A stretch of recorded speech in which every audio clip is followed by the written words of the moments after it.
ኢየሱስ ክርስቶስ ከማን ነው የሚያማልደን ምናን የሚለው ጥያቄ የመጣው ወይም እንዴት ያማልዳል የሚለው ጥያቄ የመጣው ራሱን ኢየሱስ ክርስቶስን ካለማወቅ የመጣ ኢየሱስ ክርስቶስ ማን ነው? እሱን ማንኛውም ሰው ከመለሰ በቃ ይማልዳል የሚለው መጀመሪያም ግራ ይገባው። ሲጀመር ኢየሱስ ክርስቶስ ማን ነው? ኢየሱስ ክርስቶስ ምንድነው? ፍጹም አምላክ ፍጹም ሰው አንድ እግዚአብሔር አለና በእግዚአብሔር ሰው መካከል ያለ መካከለኛው ደግሞ ስንት አለ 44 አሉ አንድ አለች። አይገርም? መጽሐፍ ቅዱስ እንዴት እንደሚቆልፍ ቁልፍልፍን የሚያደርግ የፍርድ ቀን ሰበብ የለም። እኔ እኮ አንድ አለ ካለ በኋላ እንዳትል እርሱም ሚላለ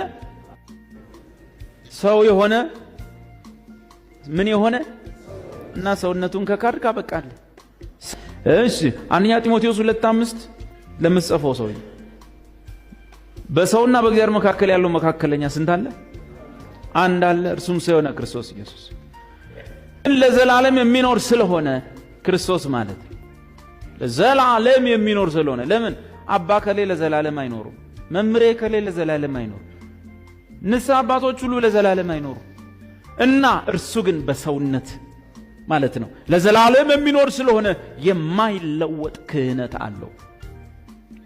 ስለነርሱም ሊያማልድ ዘወትር በሕይወት ይኖር ተነስቷል ከሙታን በሕይወት ይኖራልና። ስለዚህ ደግሞ አንቡልኝ በእነርሱ አይልም በእርሷ አይልም በእርሱ ወደ እግዚአብሔር የሚመጡትን ፈጽሞ ሊያድናቸው ይችላል። ዕብራውያን ምዕራፍ 7 ከቁጥር 24 ጀምሮ የማይለወጥ ክህነት አለው። ማን ነው ሊቀ ካህናት? ኢየሱስ ክርስቶስ። ነግሬያለሁ። ኢየሱስ ክርስቶስ ካህን ሊቀ ካህናት ሰራዬ ኃጢአት ወደ ምሳሴ አበሳን ዘሞተ ይልቁንም ከሙታን የተነሳው በእግዚአብሔር ቀኝ ያለው ደግሞም ስለኛ የሚማልደው ክርስቶስ ኢየሱስ ነው። ሊቀ ካህናት ነው።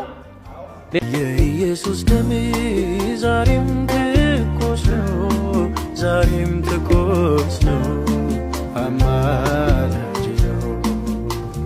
የጌታዬ ደም ዛሬም ትኩስ ነው፣ ዛሬም ትኩስ ነው፣ አማላጅ ነው።